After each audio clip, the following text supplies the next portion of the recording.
Hi everyone. It's been a while since I've done an update, so I thought I would do that. I'm hoping to be a little bit more proactive with my YouTube videos during this growing season, so bear with me and hopefully we can journey together with this. So I don't know how you guys are doing with the whole coronavirus situation. I know it's affected us in different ways.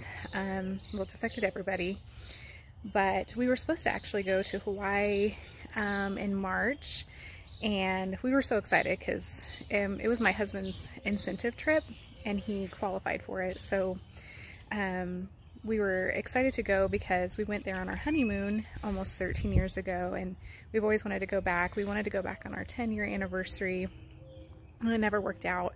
And so we were so stoked, but this virus had other plans. And so just days before we were supposed to fly out, we got an email from Darren's, my husband's company, saying that the trip was canceled. And this was really before everything was kind of shut down in the country. So at first it was very shocking and we were really upset, like we just didn't understand.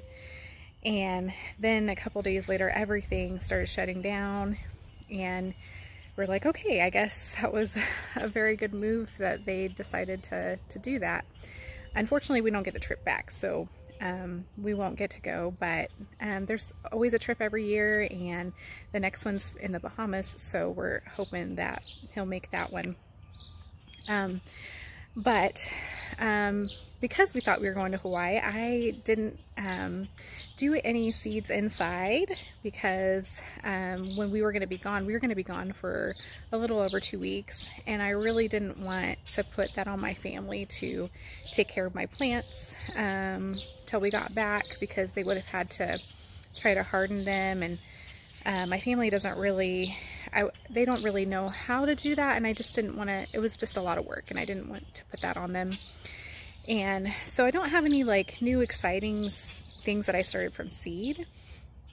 So I did have to go to the nursery to get some of my tomato plants and pepper plants this year, which is fine.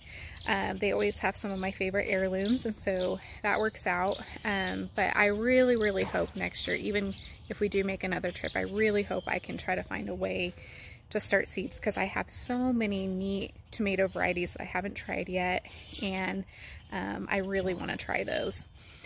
We love tomatoes in our family, so it would be fun to really try some new ones. But I know that some states have a situation where their governor has shut down even like the nurseries, so gardening is non-essential in those areas, which kind of makes me very sad, because I feel like this is a great opportunity for gardening and to learn how to garden if you've never done it before. And I feel bad for those states. I don't really understand that reasoning, because I think we could all be pretty responsible when it comes, if we're responsible grocery shopping, we could be responsible plant shopping as well, and seed shopping, right? So anyway, we're very blessed in our state to be able to still have our nurseries open. So I went the other day and everybody was great. We were all social distancing pretty well. So anyway, I just want to give you an update of how I got my beds ready, and we're starting to kick off for the growing season. So let me show you what I got. First, I'll show you the bed that has the most going on so far. So far, over here, I've decided in this bed I'm going to plant tomatoes and peppers, and a few various other things. Because last year I planted the tomatoes in a different bed, so I thought it might be good if I do a different area this year. So, well, first of all, I just want to point out this cilantro. It's actually really abundant, which is wonderful. I've been using a lot of it in my cooking. And this was overwintered. I actually planted this in the fall last year, and it came back this spring. It's so beautifully. And of course here in our area it gets very hot in the summertime, so if you plant it too late in the growing season, it will bolt right away and just go to seed. So I'm very much enjoying the cilantro, and I think I'll keep growing my cilantro that way so I can get it every spring like this. But then we also have some tarragon. Now when I was going through my bed and fixing things up, I accidentally uprooted this, and so I went ahead and transplanted it over here, and I hope that it survives okay. Poor thing. I was so excited because I didn't know that it was a perennial, and so I didn't know it would come back, and it did. So I hope we get a lot more of it this year.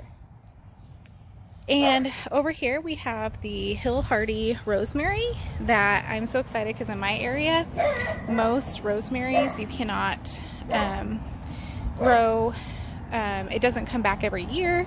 It usually is an annual where we are, but this particular variety can actually survive the winter months as long as you take good care of it. And surprisingly, I didn't really take a good care of it this winter, but I'm so happy to report that it is coming back, and I'm starting to get some fresh growth on there, as you can see. And we love rosemary in our house, so we're very excited about that. And then I also have some more overwintered arugula. So I planted this just like the cilantro. I planted this in the fall and let it just overwinter, and it came back this spring in abundance, and I've been using that also in cooking. What I love about arugula is you could use it in salad, you could use it in pasta meals, you could make a pesto out of it, which my husband really likes. It's kind of got a peppery flavor to it, and my husband really loves that peppery flavor. Let's show you the rest of the bed. So I just planted some peppers. Oh, I forgot to point out my jalapeno plant there. We love jalapenos in our house, and the ones at the store are never hot enough for us. And then over here I have a habanero plant. Again, we love hot peppers. My husband eats a lot of hot peppers, and he's actually tried quite a few, like really the hottest ones in the world. So he's tried like a chocolate butla, and he's tried a Trinidad scorpion. He's tried oh, there's another one that's not, it's escaping my mind right now, but he's tried that one too and survived.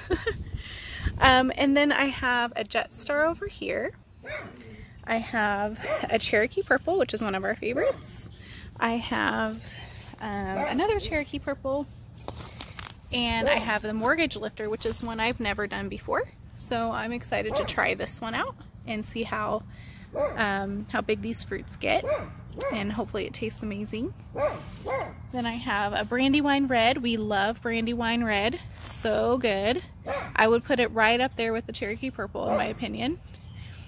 And then another Jetstar over here.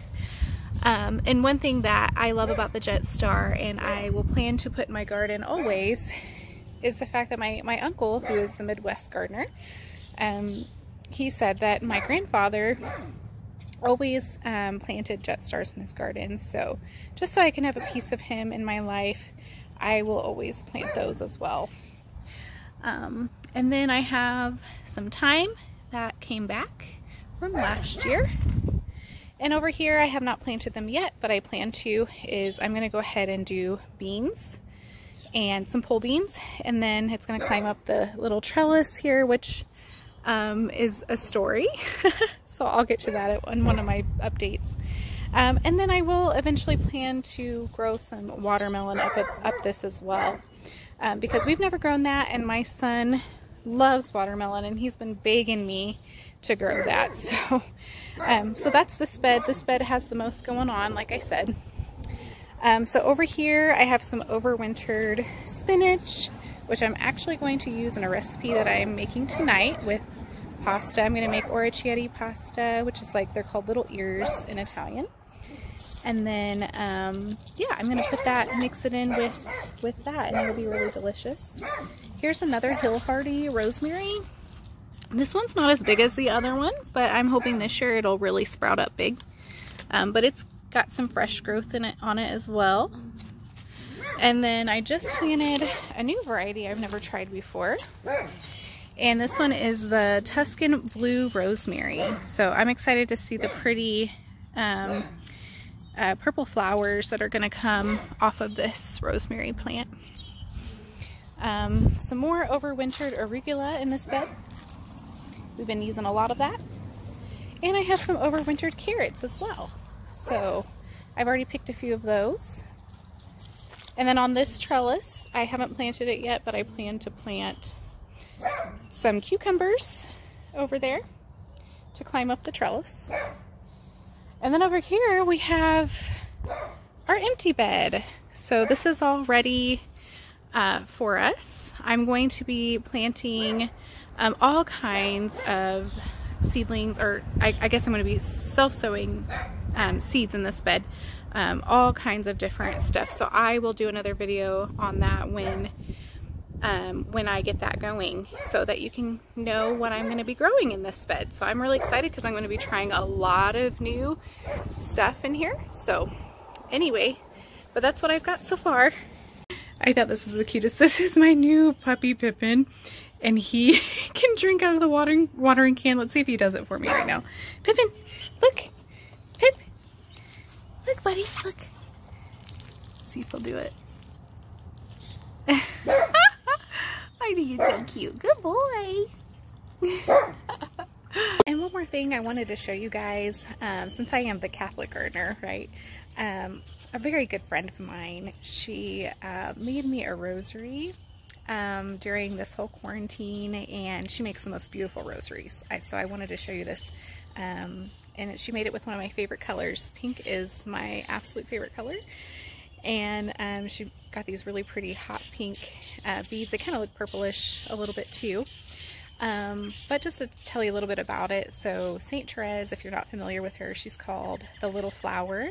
And she loved, when she was alive, she talked about, you know, doing little sacrifices for God, for Jesus, in little ways, making sacrifices in little ways. And so she was called the Little Flower, and there's a picture of her you can see there.